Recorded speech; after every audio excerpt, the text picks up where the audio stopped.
Alors aujourd'hui, nous avons signé le contrat du PLOM, c'est le plan logement outre-mer, donc pour accélérer la construction de logements outre-mer, en présence bien sûr de l'État, de Monsieur le Préfet, de la région, du département, mais aussi le représentant des bailleurs sociaux, l'ARMOS. L'objectif, c'est d'accélérer d'une part la construction de logements sur le territoire, mais aussi la rénovation des logements sociaux, mais aussi intervenir sur l'habitat indigne, qui est important sur le territoire de la côte ouest. Donc, en mobilisant les moyens spécifiques de la région, du département, de l'État et l'intervention des bailleurs, nous, au niveau du territoire, nous souhaitons accélérer la construction de logements avec un PAFI, un plan d'aménagement foncier qui est important.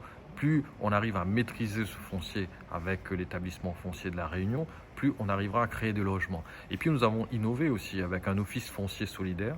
C'est un organisme qui sera propriétaire du foncier et qui permettra de vendre des logements en neutralisant ce prix de foncier en 30 et 40%. Donc demain, des personnes, un SMIC et demi, deux SMIC et demi, pourront être propriétaires de leur logement avec un coût de moins en 30 et 40% puisqu'ils n'auront pas à payer le coût du foncier. Donc c'est une nouvelle disposition de la loi qui permettra d'accélérer et de faire que des Réunionnais soient de plus en plus propriétaires de leur logement, ce qui est quelque chose qui est important. Donc en travaillant avec l'ensemble des communes, avec les partenaires, et en signant ce premier plan d'accélérateur de logement au niveau outre-mer, le TCO se dote de tous les moyens pour offrir un toit à chaque personne sur son territoire.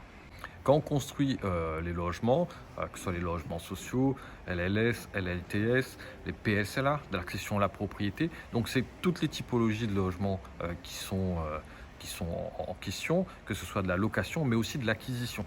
Il y a de plus en plus de personnes qui souhaitent acquérir ces logements-là. À nous de mobiliser le foncier, de mobiliser les financements et de mobiliser les acteurs pour accélérer la construction de logements sur le territoire. Réunionnaises et Réunionnais, ils ont besoin de logements.